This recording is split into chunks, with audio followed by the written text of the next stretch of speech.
Hello दोस्तों, स्वागत है आप सभी का एक बार फिर से हमारे आदर्श अर्पित यूट्यूब चैनल पर। बहुत बहुत स्वागत है दोस्तों। 2023 में मां दुर्गा धरती लोक में पधार रही है 15 अक्टूबर को। मान्यताओं के अनुसार अगर शारदीय नवरात्रि पर यदि मां दुर्गा का आगमन उनके वाहन शेर पर नहीं बल्कि हाथी पर हो तो मानवता है कि माता दुर्गा का हाथी पर सवार होकर आना बहुत ही शुभ और कल्याणकारी माना जाता है। दोस्तों, इस बार नवरात्रि पूरे 9 दिनों तक बनाई जाएगी, ना एक भी दिन कम न ज्यादा। पूरे 9 दिनों तक मनाई जाएगी नवरात्रि। मां शेरावाली की विशेष रूप से पूजा आराधना की जाएगी। इस बार 2023 में 15 अक्टूबर दिन रविवार से शुरू होकर 23 अक्टूबर सोमवार के दिन समाप्त होंगे। ऐसे में शारदीय नवरात्रि पर कलश स्थापना का शुभ मुहूर्त है 15 अक्टूबर को दिन में 11:44 से दोपहर 12:28 तक कलश स्थापना का शुभ मुहूर्त रहेगा। तो दोस्तों, जानते हैं नवरात्रि में क्या नहीं खाना चाहिए और कौन सा फल खाना आवश्यक है और क्या नहीं पीना चाहिए। आज हम विस्तार से आपको बताएंगे। दोस्तों, शास्त्रों के अनुसार बताए गए भारत में चाहे किसी भी प्रकार का व्रत या त्योहार क्यों ना हो, उनसे जुड़े नियम का पालन करना अति आवश्यक माना जाता है, क्योंकि जो मन के मुताबिक किया जाए वह संघर्ष नहीं कहा जाता है। मनोकामना को पूर्ण करने के लिए तो करनी ही पड़ती है। हर पूजा विधि और सभी व्रत पूर्ण विधि विधान से किया जाना चाहिए। अपूर्ण लाभ फल मिलता है, मनोकामना पूर्ण हो जाती है। इसलिए हर शास्त्र यही कहता है। सच्चे दिल से अगर आपके मन में ईश्वर के प्रति श्रद्धा हो तो पूजा पाठ का सारा फल मिल जाता है, और भक्ति के प्रति शंका हो तो उस मनुष्य को कई जन्मों तक सुख नहीं मिलता। भागवत गीता में भगवान श्री कृष्ण ने स्वयं कहा था, जो मनुष्य सच्चे हृदय से ईश्वर को पुकारता है उसे शक्ति से जुड़ जाता है, जिसे अपने सच्चे हृदय से पुकारा था। इसीलिए भगवान भी कहते हैं कि सच्चे हृदय से ही ईश्वर को पुकारे तो वह आपकी हर मनोकामना पूर्ण करते हैं। कई लोग ऐसे हैं जो भगवान के सामने घंटे पूजा पाठ करते हैं तथा रोते हैं, फिर भी भगवान उनकी कभी नहीं सुनते। दरअसल जब आप सच्चे मन से ईश्वर को पुकारते ही नहीं है तो भला वह आपकी पुकार कैसे सुनेंगे। दोस्तों, ये तो थी वो बातें जो भक्त और भगवान के बीच की है। अब हम जानते हैं नवरात्रों के दौरान क्या नहीं खाना चाहिए और क्या नहीं पीना चाहिए, और कौन सा फल खाने से व्रत संपूर्ण और सफल हो जाता है। नवरात्रि के दिन से जरूर खाना चाहिए। भगवान के भोग में सिर्फ अच्छे फल अर्पित किया जाता है। अगर आपका व्रत है तो आपको इसे जरूर खाना चाहिए। केला, पपीता, तरबूज, सेब खाना चाहिए। इन फलों से व्रतधारी को शक्ति मिलती है और व्रत संपूर्ण हो जाता है। शास्त्रों में बताया जाता है कि नवरात्रों के दिनों में सीताफल जरूर खाना चाहिए। सीताफल खाने से बीमारियां हैं जो खत्म हो जाती है। माना जाता है कि नवरात्रों के दिनों में सीताफल का घर में प्रवेश होना बड़ा ही शुभ माना गया है। सीताफल खाने से नवरात्रि का व्रत सफल हो जाता है, क्योंकि इसमें माता सीता का आशीर्वाद मिला हुआ होता है। नवरात्रि के दौरान इसे जो भी खाता है उसे दुखों का सामना नहीं करना पड़ता है। सीताफल आपको जरूर खाना चाहिए। दोस्तों, नवरात्रों में व्रतधारी को डब्बा बंद लस्सी, डिब्बा बंद जूस नहीं पीना चाहिए। उनमें कई केमिकल मिले होते हैं, जिसके कारण आपका व्रत टूट सकता है। जब भी आप फलों का जूस पिए तो याद रखें उसमें नमक नहीं डालें, नहीं तो व्रत टूट जाएगा। साथ ही साथ जूस में बर्फ भी नहीं डालना चाहिए।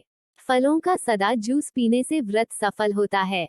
दोस्तों, नवरात्रि के दौरान सिंघाड़े के आटा खाने से पहले ये देख ले कि आटा पुराना नहीं होना चाहिए, क्योंकि पुराने आटे में कीड़े पड़ जाते हैं, जिसके कारण आपका व्रत टूट सकता है। क्योंकि ये छोटे छोटे कीड़े हमें दिखाई नहीं देते और आपके मुंह तक पहुंच जाते हैं। ऐसा आटा खाना मतलब कीड़े मकोड़ों का मांस खाने के बराबर माना गया है। नवरात्रि के दौरान आप शाम के समय खाने में दही ले सकते हैं, आलू खा सकते हैं, साबूदाने की टिकिया बनाकर खा सकते हैं, साबूदाने के और आलू के पापड़ भी खा सकते हैं। कई सब्जियां तो ऐसी हैं जो नवरात्रि के दौरान भोजन में शामिल कर सकते हैं।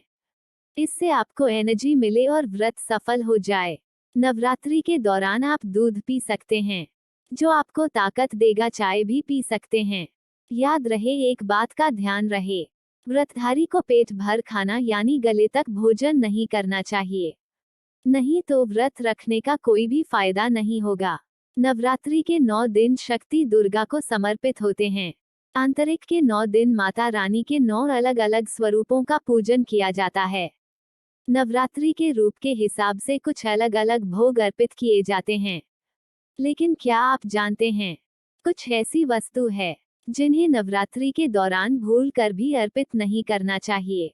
आप गलती से भी माता रानी को अर्पित कर देते हैं तो आपको व्रत और पूजन का पूर्ण लाभ नहीं होगा। आपको ये जानना अति आवश्यक है, वो कौन सी ऐसी वस्तु है जो माता रानी के पूजन में भूल कर भी नहीं करना चाहिए।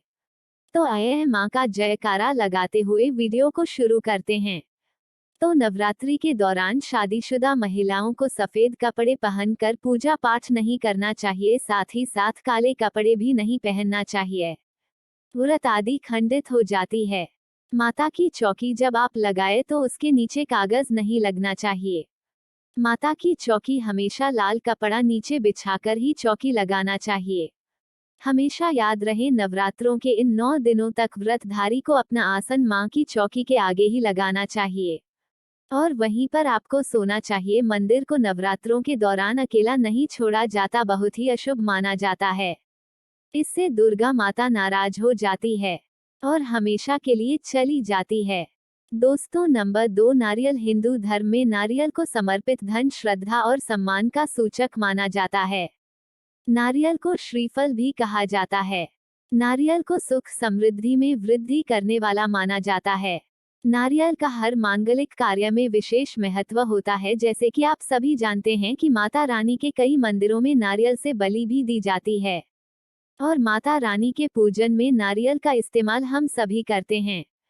खासकर कलश की स्थापना नारियल से ही की जाती है। माता रानी के पूजन में हम नारियल इस्तेमाल करते समय कुछ गलतियां कर बैठते हैं। नारियल कई प्रकार के होते हैं, एक सूखा, दूसरा जिसके अंदर पानी होता है, जिसे नारियल के अंदर पानी होता है।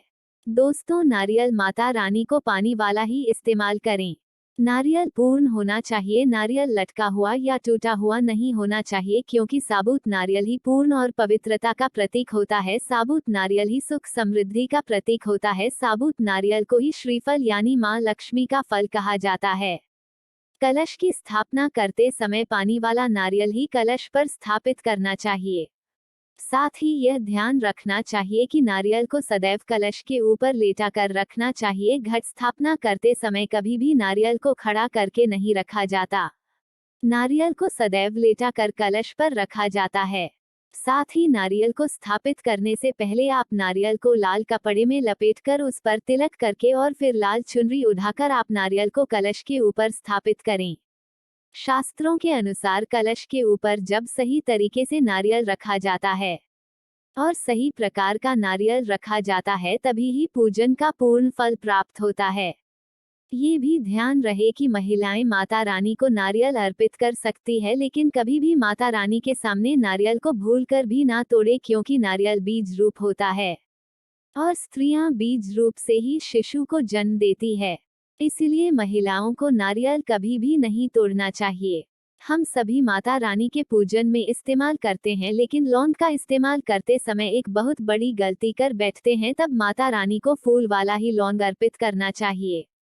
ऊपर फूल नहीं होता या फिर लौंग के पीछे लकड़ी की डंडी नहीं होती, उसको आप माता रानी के पूजन में भूलकर भी इस्तेमाल न करें।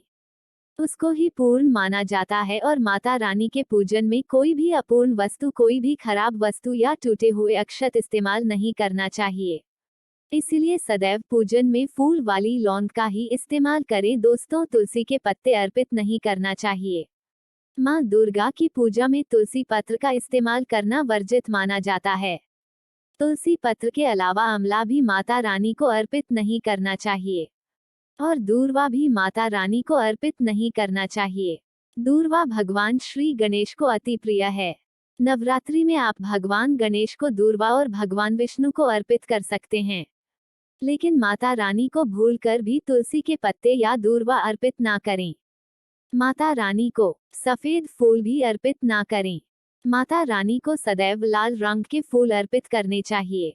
लाल रंग के फूल माता रानी को अति प्रिय है, खासकर माता को गुड़हल और कमल के फूल अति प्रिय है।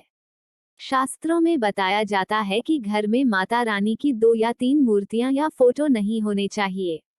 इस बात का भी आप विशेष ध्यान रखें कि माता रानी के पूजन में कोई भी खंडित चीज इस्तेमाल न करें। खंडित चीज जैसे कि चटका हुआ या टूटा हुआ दीपक या फिर चटका हुआ कोई बर्तन, साथ ही यह भी ध्यान रहे कि लोहे के और प्लास्टिक के बर्तन आप माता रानी के पूजन में इस्तेमाल न करें, क्योंकि प्लास्टिक के चीनी बर्तन हड्डियों के पाउडर से मिलकर बनाए जाते हैं। ऐसे बर्तनों को माता रानी की पूजन से सदैव दूर रखें। माता रानी को जो कुछ स्थापित कर रहे हैं उन्हें सूखे नहीं सूंघे हुए फूल या गिरे हुए फूल या फिर मुरझाए हुए फूल माता को अर्पित ना करें। दोस्तों, कमेंट बॉक्स में लिखें जय माता दी। जानकारी पसंद आए तो एक लाइक जरूर कर दीजिए और नवरात्रि के आपके पास कोई भी सवाल या कोई भी प्रश्न हो तो हमें कमेंट बॉक्स में जरूर पूछे। धन्यवाद। जय माता दी।